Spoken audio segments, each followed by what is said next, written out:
Welcome to Dead and Roasted. What can I get you? Have you ever seen a UFO? Not me. I'd say the strangest thing I've seen flying through the air was in that video of the chimpanzees tormenting that poor raccoon. Tossed the little guy like a frisbee. I think he got away though. Welcome back, my friends, to the little cafe of terror and caffeine. It's time for my break, and today I've got some scary work stories about naval officers versus a sea monster, a very haunted forest, a veteran supernatural nightmare, and more. And hey, if you have a scary work story, I want to hear it. Send it to me at eeriecast.com/submit. Also, my 2 new books are out. Go buy them, and if you already have, leave a rating or review.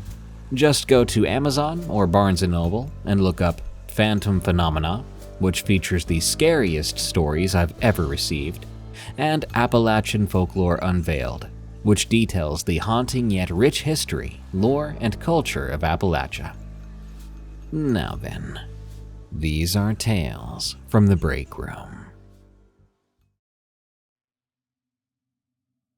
The House in the Woods, from Ruby B. I've posted a few of my experiences on here before, mostly the ones about when I was a CNA. But before those, I used to be a chaperone at my church's youth camp in my teenage years. This story takes place in 2009 in a small city in northern Alabama. I won't say the city's name for the sake of privacy, since I still live nearby, but it was one of the strangest things I've ever experienced. In 2009, I was a senior in high school. I was taking exams and getting ready for graduation. Not to mention all the sports I played, and I was working a full-time job to pay off my car. I was so busy and hadn't even given a thought about our church's summer camp, where the last 2 years I'd been one of the chaperones to the younger girls' groups.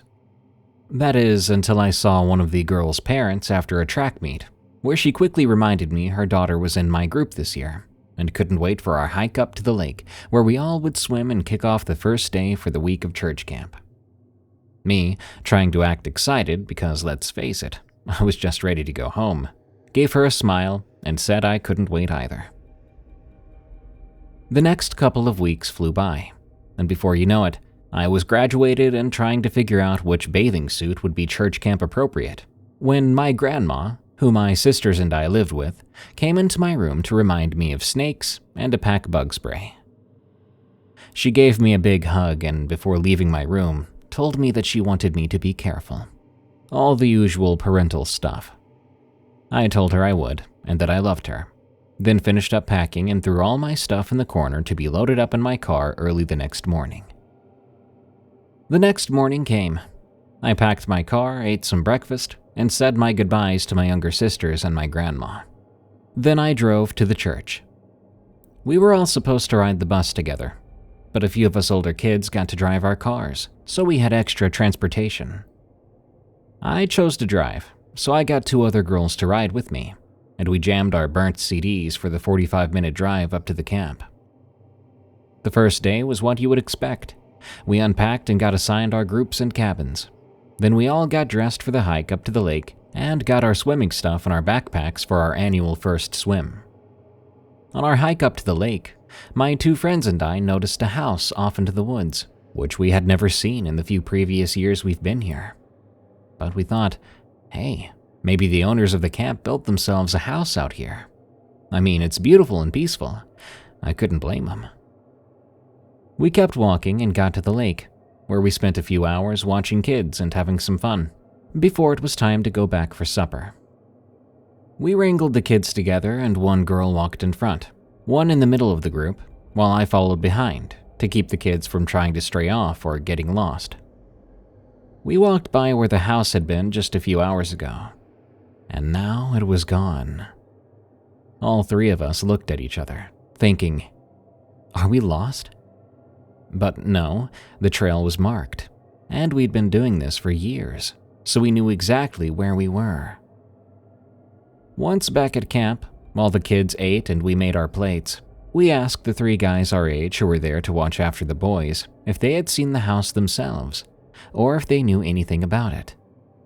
None of them knew what we were even talking about, and the oldest boy suggested a few of us go out after dark and check things out. It was the oldest boy, Adam, me, and one of the girls who had been with me earlier, named Sarah. The others chose to stay and watch the kids, and would take their turn to go check it out the following night. After we got all the kids to bed, the three of us made sure we hadn't been spotted by any adults and took off with flashlights and our cell phones. We hiked up to the spot, and sure enough, the house was back. It was there.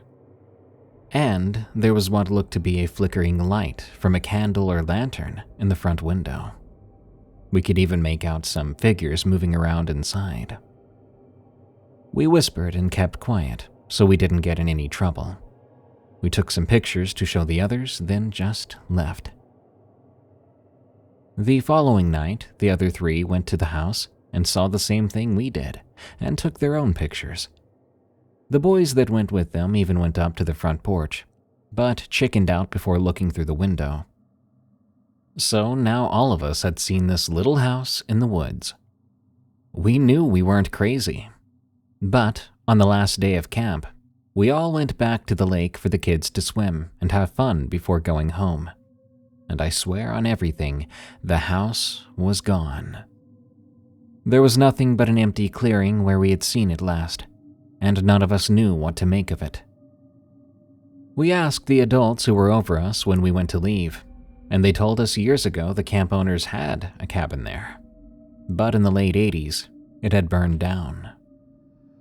We all looked at each other, and Adam flipped open his phone, because we had flip phones back then. To our surprise, the pictures were only black. It was like that on all our phones. I still talk to a couple of people from school, and each time we talk, we always bring up that house. Adam thinks we were seeing something from the past. I'm not sure what we saw, but I know for a fact I saw that house. If anyone knows anything about disappearing houses or buildings, or what it could have been that happened to us, I'd be interested in listening. For now, it's just a spooky story we tell our kids.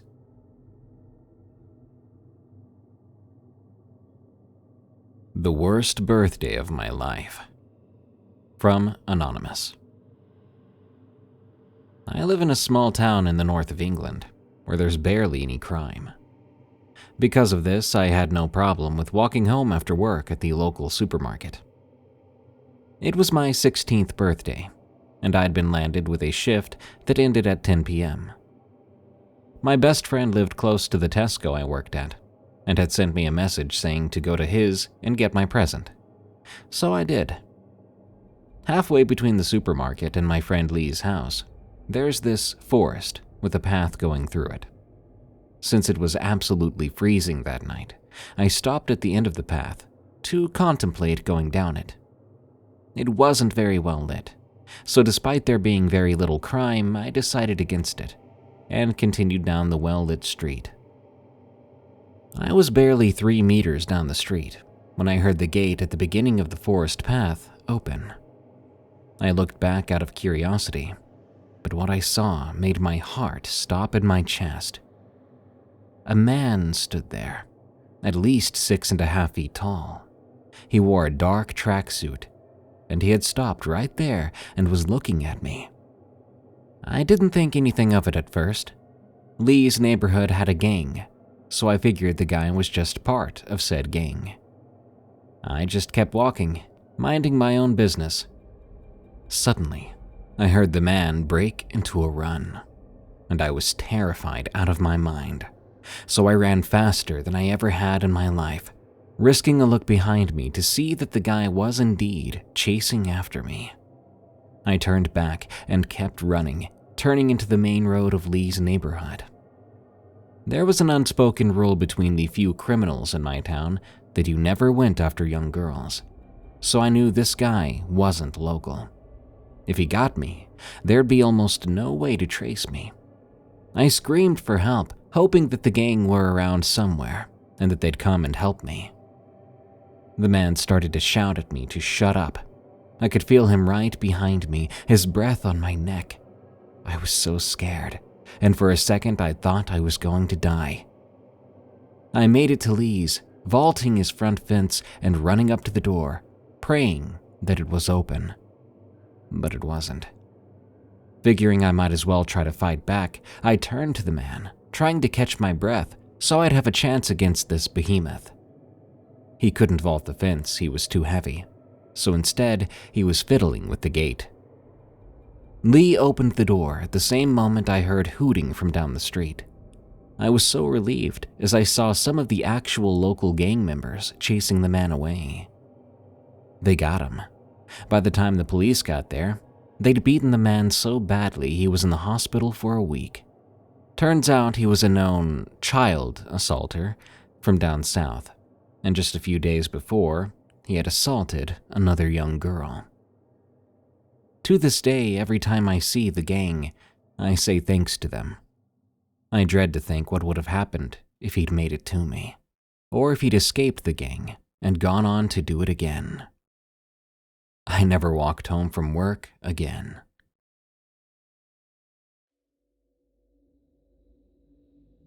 Four stories from four friends. From Cricket Girl 20.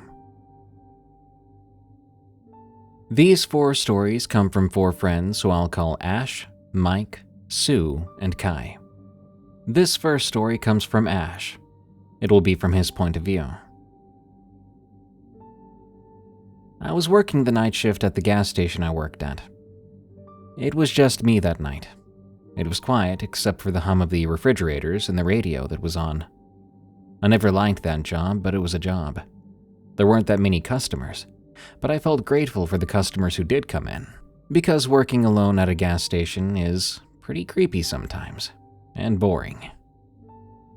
About 3 hours into the shift, a guy who looked like he was in his early 30s came in. He saw right away that I seemed on edge, and asked, "You alright, dude?" I replied, "Yeah, I'm fine, just working alone at night." The customer responded, "Would you like some company for a bit? I'm in no hurry." I took him up on the offer and he bought some snacks and drinks. Then he sat at a stool that was in front of the counter. I'll refer to him as Jay. It felt better being around someone else. About an hour later, Jay went to the bathroom. About 5 seconds after he went in, another person walked in and he seemed nervous. He grabbed a bag of chips and a bottle of soda. As I scanned his items, I saw that he had his hand behind his back. As I told him the price, Jay came back from the bathroom, and the other customer seemed surprised that there was someone else in the store. He removed his hand from his back and placed the money on the counter and said, "Keep the change." He then quickly walked out. That's when my new friend came up and said, "That guy had a hammer tucked in the back of his pants. I saw it. I think he might have been planning to rob this place." I felt my blood run cold. I never even saw the outline of the hammer under his shirt. For some reason, we didn't think about calling the cops, because the guy didn't really do anything. I said, "This job isn't worth the chance of getting injured or worse." So I placed the close sign on the door, locked up the gas station, and Jay gave me a ride home. I never called my boss, and I never went back. The gas station was shut down not too long afterwards. I'm still friends with Jay, and I'm thankful he stayed with me during that shift. He may have just saved my life. The next story comes from Mike. I was on my computer at home on a rainy night. I was recently hired on as a remote customer service representative, and my dog Kit was lying next to my desk. I was in the middle of helping a customer when Kit began to growl. Now, Kit is usually a calm dog, only barking or growling when he needs to, even though he's a German Shepherd Border Collie mix, and Border Collies are known to be some of the most vocal dogs. But Kit wasn't like that, so I was a bit worried that someone or something was outside. After I got done helping the customer, I went to the front door to make sure it was locked up, and did the same to the back door. I didn't see anything. but I was still freaked out. I clocked out and made myself some dinner, and I gave Kit some leftover pasta from 2 days back. While I was eating, Kit lifted his head and growled again. Then there was a knock at the front door. I slowly got up with Kit behind me, and I opened the inside door while keeping the screen door closed and locked. There was a man on my porch. He seemed happy that I'd opened the door, but once he saw that Kit was there, who was doing a low territorial growl, the smile faded from the man's face, and he said out loud, "Oh, you have a dog." I then noticed a person walking from the side of my house, and I instantly had a bad feeling. I asked, "Can I help you?" The man replied, "Can I come in and use your phone?" I heard a voice in my head, "Don't let him in, he's up to no good." So I told him, "No, I'm sorry, I don't let people I don't know into my house." Kit must have sensed I was scared, so he started to snarl, and the guy began to walk away. A car pulled up, and he got inside. I could see the outline of 2 other people in that car. I watched them as they drove away. I didn't call the cops because I wasn't sure what to say. A guy came to my door asking to use the phone, and my dog growled at him. I haven't seen those guys since, and I'm thankful Kit was vocal that night. The next story comes from Sue. I was dog sitting for my aunt. She was out of town at the time on a business trip. She asked me if I could watch her Doberman pinscher named Tater. Once I got to the house, my aunt was already gone, and Tater ran over to me. The day went by as usual. I followed the instructions my aunt had left, and as night fell, I was sitting on the couch with Tater. I was watching some scary movie when Tater suddenly jumped off the couch and ran towards the back door and started to growl. I followed him and saw that the doorknob was turning, as if someone was trying to open the door. That's when I recalled my aunt had a security system. So I went to the room with the CCTV and checked the camera that was by the back door. Sure enough, someone was trying to open it. They wore a mask and gloves, and once Tater began barking, the person ran off. I debated whether to call the police, and I did, but they weren't able to do much because the person was masked and gloved. When I called my aunt after everything was over, she said she'd be driving home the next day. I cuddled with Tater that night on the couch, telling him how much he was a good boy. After my aunt got home, she hugged me and Tater, and that's that. And now is Kai's story. This happened when I was riding my bike home from work one day. I was riding through a quiet neighborhood. I was lost in thought about something, so I didn't see the guy running towards me until his fist went right across my face. I fell from my bike, scraping my arms and knees really bad. When I looked up, I saw the guy riding away with my bike. I sat there asking myself, what just happened? A nice little old lady was driving by and asked if I needed a ride. I accepted and told her my story. When she dropped me off at home, I gave her $10 for gas and went inside. I cleaned myself up and reported it to the police. It was all so random and quick that someone can just come up, assault you, and take your things.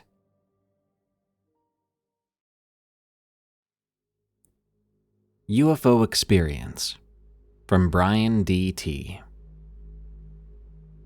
This happened to me about 3 years back. I live in a college town in North Carolina and work at a pharmaceutical plant in town. I used to work 4 10-hour shifts Monday through Thursday, and it required me to be at work at 5 a.m. on those days. I've always been the type to give myself plenty of time to get ready, so I'd wake up at 3:30 a.m. to take my dog out and get ready for work.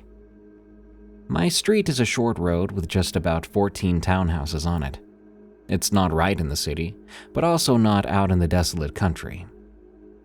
My routine at 3:30 a.m. was to take my dog about 150 yards down to the road that my street was off of, so he could use the bathroom and then come back. I did have a girlfriend at the time, but I lived alone. I remember it was a Thursday morning, because my trash cans were out by the road, waiting to be collected. I put my shoes on and walked out the door with my dog, for his usual potty. I locked the door from the inside before walking out, and looking back on it, I don't know why, because normally I just left it unlocked and cracked, so that it would look shut if anyone happened to drive by. As soon as the locked door shut and we stepped outside, I immediately got an odd feeling, almost as if someone was watching me. But I brushed it off, and my dog and I made our way down the driveway a few feet. I started to look around, and I quickly noticed something very odd. Between the townhouse directly across the street and the one to the left, there was something unrecognizable suspended in the air. It looked like 3 spheres, a little bigger than basketballs, overlapping each other. It looked like a Venn diagram, and the spheres were see-through. I had no earthly idea what I was looking at, but my initial thought was that I needed to take a picture of it. So with my dog's leash in one hand, I pulled my phone out with the other, and I was trying to access my camera on my phone. As I was doing that, something happened about 50 feet above the house directly across the street. It was as if someone flipped a light switch, and 4 bright lights appeared out of nowhere, revealing a black rectangular craft that I almost could have thrown a rock at and hit it. It did not make a single sound, and had no other features other than being black and having lights on the 4 corners of it. I dragged my dog back to the front door, fumbling with the keys to get back in, wondering why in the world I had locked the front door to begin with. I called my girlfriend, probably hysterical, as I peeked at this craft from my kitchen blinds. She thought someone had died and tried to keep me calm for about 10 minutes. I was peeking at the object every couple of seconds for about half an hour, until finally I went to look again, and it was gone. But the spheres were still between the houses across the street, and I knew in my mind that thing was still around because the 2 objects had to be related in some way. I was on the threshold of being late for work, but wondering, was anyone else going to come outside this early and see this thing? Should I knock on my neighbor's door? Another half hour went by and I finally noticed both objects were gone. I never saw or heard it actually leave. It was barely starting to get light out, and I ran to my car and bolted out the driveway. I even clipped my trash can on the way out, not caring to stop and pick it up. Since then, I've never had a similar experience. But I am very sure of one thing. Whatever was out there was highly advanced and not of this world.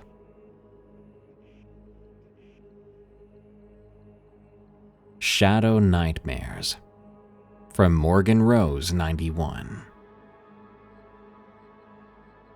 I live in a small town in the countryside of New York near a reservation. This all started when I was 2 years old.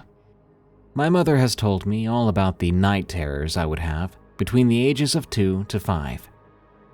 The first time, apparently, I'd wake any time between 12 to 3 a.m.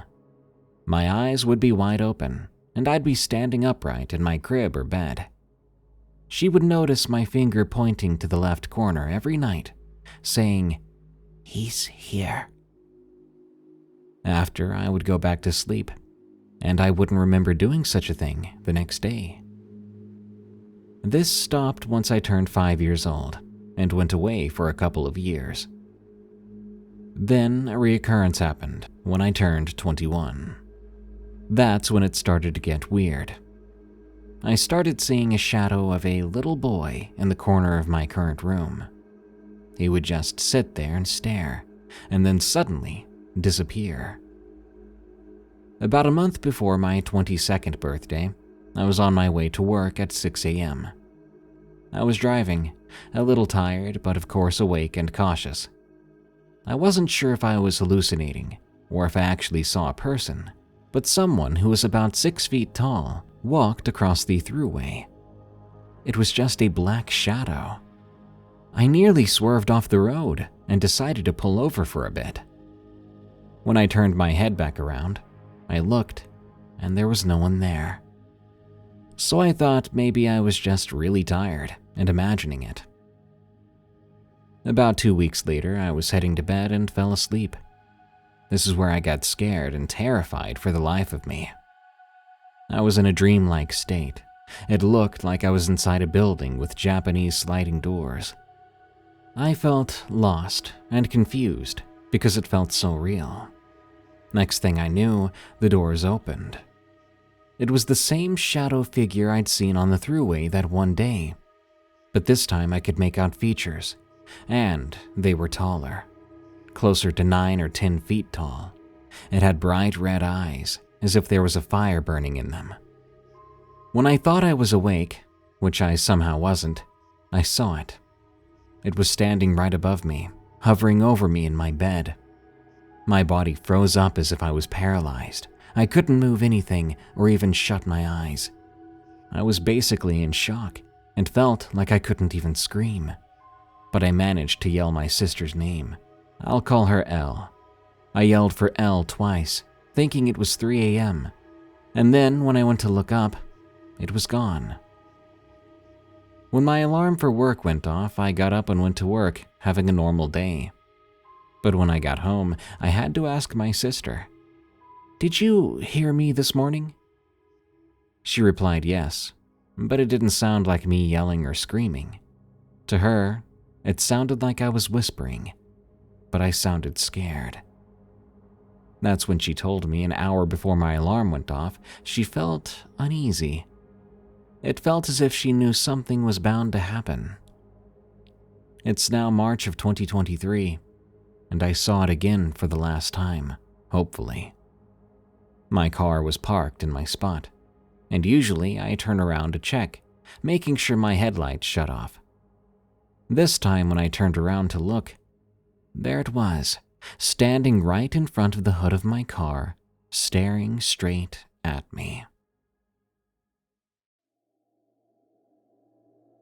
Who is in the closet? From Katie. My friend's dad is a police officer. One time he told me and a few other girls a story when we were on a road trip. This story occurred a few years ago.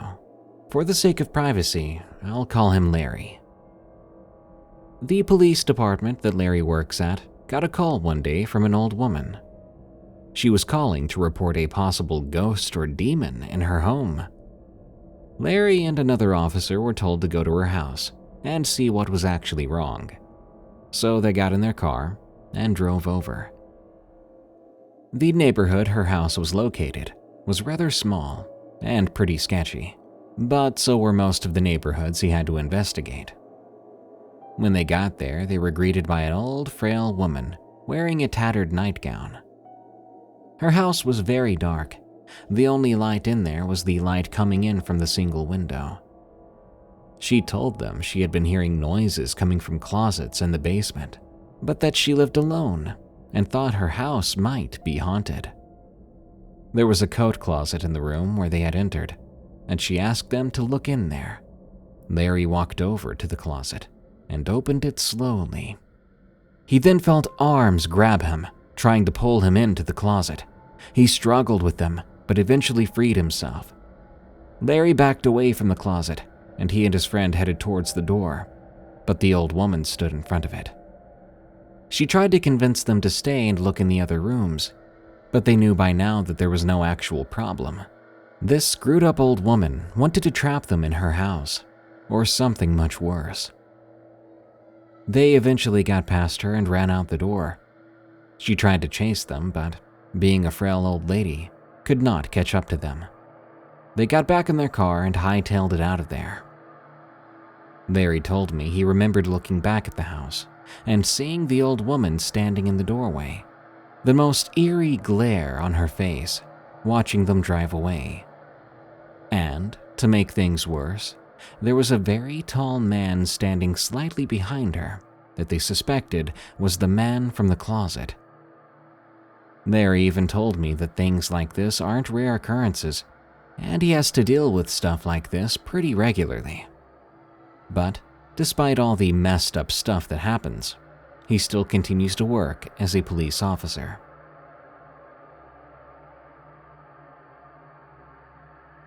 Street cleaner.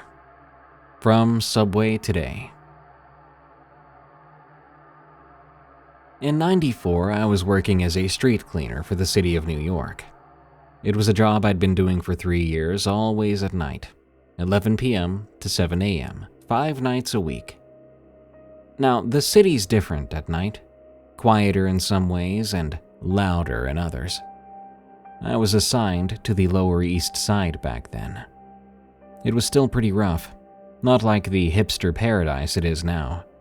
Lots of abandoned buildings, drug deals going down in the shadows. But I minded my own business.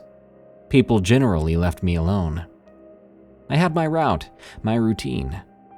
I kept my head down, did my job, and went home. That was the plan anyway. It was a Tuesday night in October. I remember because the weather had just started to turn cold, and I dug out my old work jacket for the first time that season. The zipper was busted, but it did the job. I'd started my shift as usual, working my way down to Essex Street. Nothing out of the ordinary. Some drunks stumbling out of bars, a couple of cats fighting over garbage, the usual. Around 2 a.m., I turned onto Orchard Street. That's when things started to get strange. First thing I noticed was the smell. Now, working this job, you do get used to all sorts of nasty odors. But this was different. It was like, I don't know. I would say like rotten eggs mixed with something metallic. It made my eyes water. I figured maybe a sewer line had burst or something along those lines. Wouldn't be the first time that happened. So I kept going, trying to breathe through my mouth. As I got further down the street, the smell got stronger. That's when I noticed how quiet it got. I mean, it was always pretty quiet at that hour, but this was different. No cars, no distant sirens, not even the hum of air conditioners. Just nothing. Completely unnatural. I remember feeling the hairs on the back of my neck stand up. Something wasn't right, but I couldn't put my finger on what. I thought about radioing it in, but I wasn't sure what to say beyond, hey, it smells bad out here and it's really quiet. They'd think I was goofing around. I kept going. My cart's wheels seemed extra loud in the silence, echoing off the buildings. I was about halfway down the block when I saw something. There was an alley between 2 old tenement buildings, and something was moving in the shadows. Normally, I would ignore something like this. Maybe it was a junkie or a homeless person bedding down for the night. But something made me stop and look closer. The movement was all wrong. It was jerky, like a stop-motion film. I stood there just watching it for a moment. I could hear my heart pounding in my ears. I wanted to run, but some morbid part of me wanted to keep watching, like instinctual curiosity, or maybe just stupidity. Slowly, the thing in the alley started to come into focus. It was tall, 7 or 8 feet, and impossibly thin, arms hanging down past its knees, ending in long, spindly fingers, and its face looked as if someone had taken a human face and stretched it out like silly putty. It hung from its skull. Its eyes were huge, bulging out of its head, and its mouth was open in the silent scream, its jaw unhinged like a snake. I gasped and struggled to breathe. It felt like time stopped. The thing tilted its head and looked right at me, and then it started to move. That same jerky motion, coming right at me. Luckily, I snapped out of it by then. I dropped my broom and ran. Didn't even think about it, just ran. I could hear something behind me, a wet slapping sound like bare feet on pavement, but wet and heavy. I ran like you wouldn't believe, turning corners without looking, just trying desperately to get away. But I don't know how long I ran. Maybe hours, maybe less. But I ran until I simply couldn't anymore. I ducked into a doorway, gasping for air, and looked back. The street behind me was empty. No sign of whatever that thing was. But the silence remained, the unnatural quiet that made my skin crawl. I stood there for a while, trying to catch my breath, straining my ears for any odd sound. But there was nothing. After a long while, I heard a car horn in the distance, then a siren. The normal sounds of the city started to filter back in.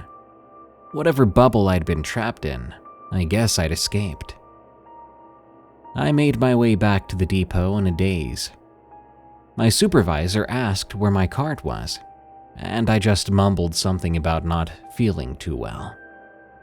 He must have seen it on my face, because he didn't ask any more questions. He told me to go home and get some rest. I called in sick the next day, not exactly ready to go back out night on those streets. When I went back to work the day after, I practically begged to be assigned a different route. I told them the Lower East Side was too rough and I was being hassled by some gangbangers. And thank God, they did have something else available for me. I kept doing my work as a street cleaner for a while, but that event had its effects on me. I was pretty jumpy. The darker it got, the more I would look over my shoulders. These days, I'm in New Jersey. Got a new job as a janitor at a cozy high school. The hours are as normal as the people. But I'll never forget what happened that night in New York City.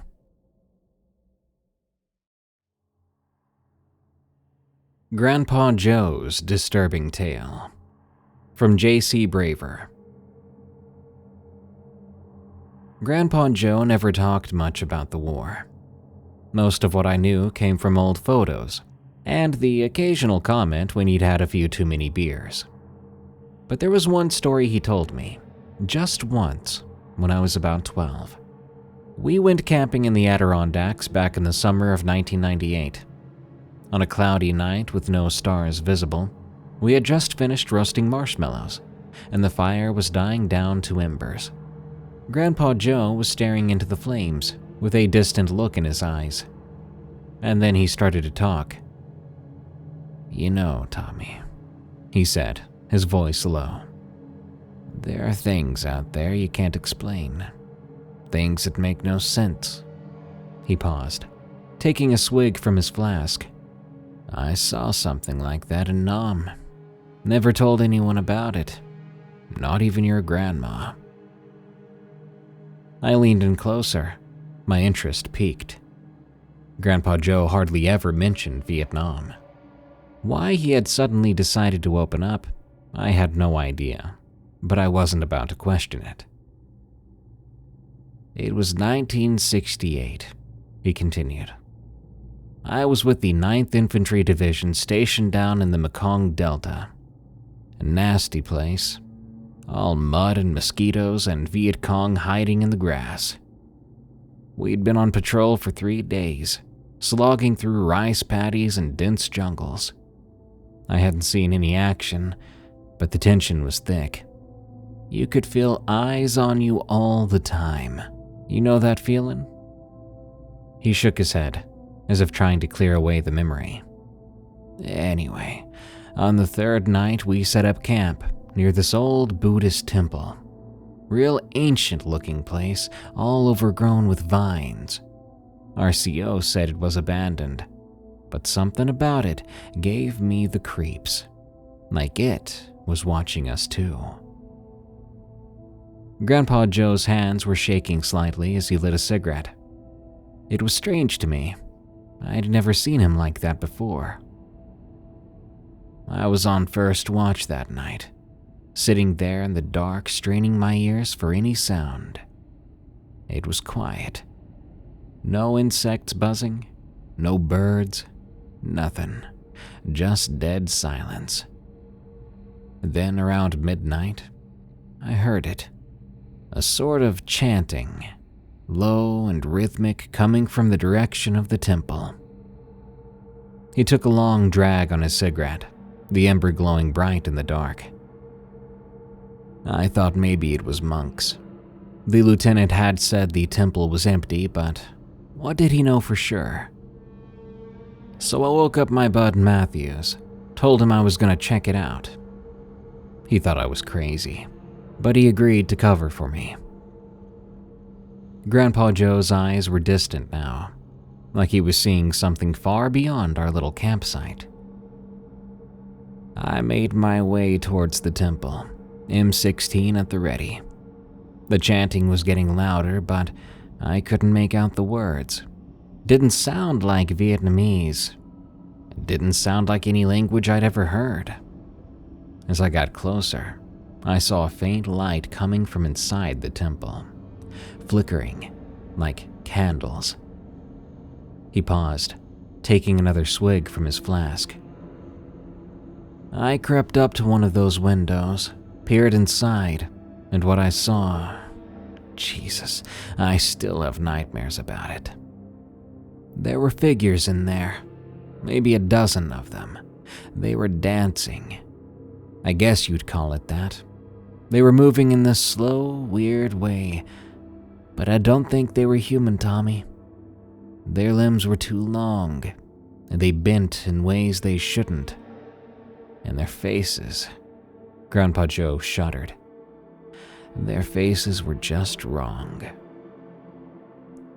Each of their features had been placed somewhere else, rearranged, eyes where the mouth should be, noses twisted sideways. And I swear they were glowing, giving off a sickly, greenish light. I felt a chill run down my spine, despite the warmth of the fire nearby.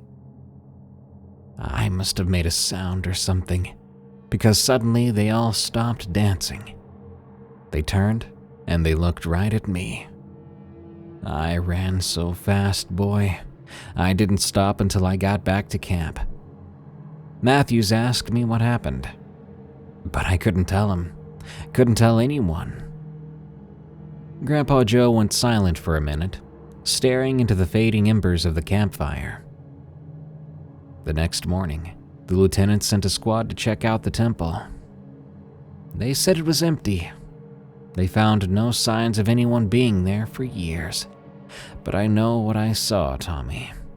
Those things were real. He turned to look at me, his eyes deadly serious. I thought that was the end of it. Even convinced myself it was just stress and lack of sleep. But a week later, we were on another patrol. Different area, miles from that temple. We were ambushed by the VC, heavy firefight. In the chaos, I got separated from my unit, found myself alone in this small clearing. Grandpa Joe's voice dropped to nearly a whisper now. That's when I saw it again. One of those things from the temple. Just standing there at the edge of the clearing, watching me. It wasn't moving, wasn't making any sound, but I could feel it. Hunger, like it wanted to devour me body and soul. He took a shaky breath. I raised my rifle, ready to unload every round I had into that thing. But before I could pull the trigger, it just vanished. A second later, Sergeant Miller crashed through the underbrush, yelling at me to fall back. Again, I never mentioned what I'd seen to anyone. No one was gonna believe it. They'd think I'd gone mad. My battle brothers would stop trusting me if they thought I was crazy, thought I couldn't handle it out there. Grandpa Joe fell silent again, lost in thought. I didn't know what to say to him. Part of me wanted to believe it was just a story, something he was making up on the spot to scare the ever-loving bejesus out of me. But the look in his eyes, I'd never seen my grandfather so shaken. "You know what the worst part is, Tommy?" he said at last. "Sometimes I think they followed me home. I'll catch a glimpse of something out of the corner of my eye, maybe wake up in the middle of the night feeling like I'm being watched. And for a split second, I'm back in that jungle, staring at those things. I don't know what they were. Spirits, demons, some kind of jungle creatures we've never discovered. But they were real, and I guarantee you they're still out there somewhere." He turned to me then, his face very serious. "I'm telling you this because you need to know, Tommy. The world isn't always what it seems. There are things out there we can't explain. And sometimes it's better not to try. Sometimes ignorance really is bliss." With that, he fell silent. We sat there for a while, the faded fire still crackling a bit. Eventually, Grandpa Joe stood up, said he was turning in for the night, but before he went into his tent, he paused. Without looking at me, he said, "Tommy, don't tell your grandma about this, or anyone else for that matter. I think it's best it stays between us." With that, he'd gone in his tent, leaving me alone with the embers and my thoughts. I didn't sleep much that night. I kept imagining shapes moving in the dark beyond the campsite. Every rustle of leaves or a snap of a twig made me jump. I would tell myself it was just animals or the wind, but Grandpa Joe's story really got me.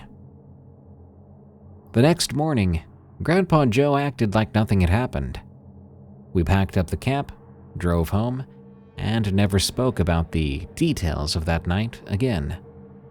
But I never did forget the story, which is why I'm writing it here right now.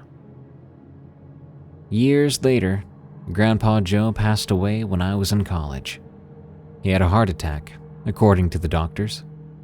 But at the funeral, I overheard one of his old war buddies talking.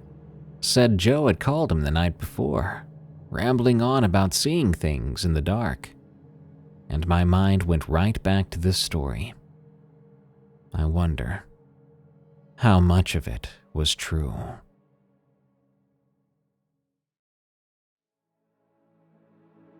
Horrors of the Ocean, from Lloyd the Freak. I served on a certain ship as a seaman. I'll refer to it as USS H. By this point, I'd been on USS H for about 6 months. My rank was low on the totem pole, but I was okay with that. The work was hard, and it kept me busy, and the crew was solid. We were on a routine patrol in the South Pacific when this happened. It was October 2012. We'd been tracking a tropical depression for a few days, but the weather folks assured us it wouldn't amount to much. Well, let me tell you, they were dead wrong. The storm hit us like a freight train around 2100 hours.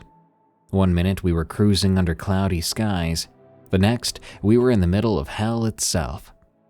Waves the size of buildings slammed into the ship, winds howling like banshees. I was on deck when it all started, helping secure some equipment. Petty Officer Garman was yelling something at me, but his words were ripped away by the wind. Now that's when I saw it. A flash of lightning lit up the sky, and for a split second, I swear I saw something in the water. Something real big. At first I thought it was a whale, but it was moving too fast, cutting through the waves like they were nothing, and its shape didn't quite match up with that of a whale. It was long and sinuous, with what looked like multiple fins or tentacles thrashing in the water. It moved quickly enough that, after I blinked, it was gone. For the sake of my sanity, I told myself I'd imagined it. The storm was playing tricks on my eyes. But then I looked over at Gehrman. He was staring at the exact same spot, face pale as a sheet. He'd seen it too. We didn't really have time to dwell on it. The storm was getting worse by the second. We scrambled below deck, soaked to the bone, shaking from more than just the cold. The ship was pitching violently, and I could hear the hull creaking and groaning under the assault of the waves. For hours we rode out that storm. Most of the crew were ordered to their bunks, but sleep was impossible. The noise alone was terrifying. The constant roar of the wind, crashing waves, the ominous groans of stressed metal. And underneath it all, there was a sound I couldn't quite place. A low pulsing hum that seemed to vibrate through the entire ship. Around 0300, things started to calm down. The violent pitching of the ship eased, and the howling of the wind died down to a dull roar. I was just starting to think we might be in the clear when the alarms went off. Red emergency lights flooded the corridors, and the ship's PA system crackled to life, commanding all hands to stations. This is not a drill. Repeat, all hands to stations. I scrambled out of my bunk, pulse quickening. As I made my way to my station, I overheard bits of conversation. The radar was malfunctioning. Communications were down, and there was something in the water, something circling the ship. When I reached the deck, the scene was chaos. Officers were shouting orders, crew members were running back and forth, and there, off the port side, I saw it again. A massive shape just beneath the surface of the water. It was pacing us, keeping perfect speed with the ship. Every now and then a part of it would break the surface, and I would see it. A fin, a tentacle, I couldn't tell. But it was huge, easily as long as our destroyer. For hours we watched it circle us. The captain ordered depth charges deployed, but they had no effect. Whatever that thing was, it was too big, too fast, possibly even too smart to be deterred by our weapons. As dawn broke, the creature finally disappeared into the depths. But our ordeal was far from over. Strange things started to happen all over the ship. Electrical systems would fail for no reason. Crew members reported hearing whispers in empty corridors. And then there were the nightmares. Every night, I would dream of vast, dark oceans and enormous shapes moving just below the surface. I'd wake up gasping for air, feeling like I was drowning.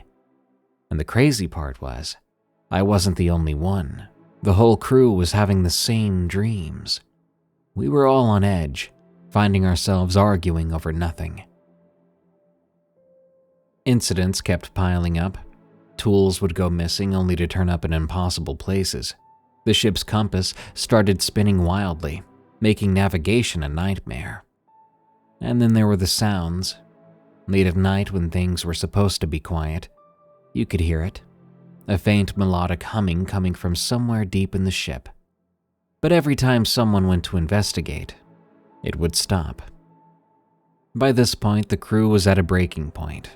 Fights were breaking out over the smallest things. People were seeing things and hearing things. The captain was contemplating just heading back to port. But every time we tried to change course, the navigation systems went haywire. Those days were a blur, but we managed to limp our way towards port. When we finally made it, it was like waking up from a long, terrible nightmare. As soon as we docked, half the crew refused to set foot on the ship again. Can't say I blamed them. I stuck around long enough to give my report to the brass. Then I was out. And I had one lesson to take with me. The ocean is a big, dark, and terrifying place, and we'll never truly know what lurks beneath.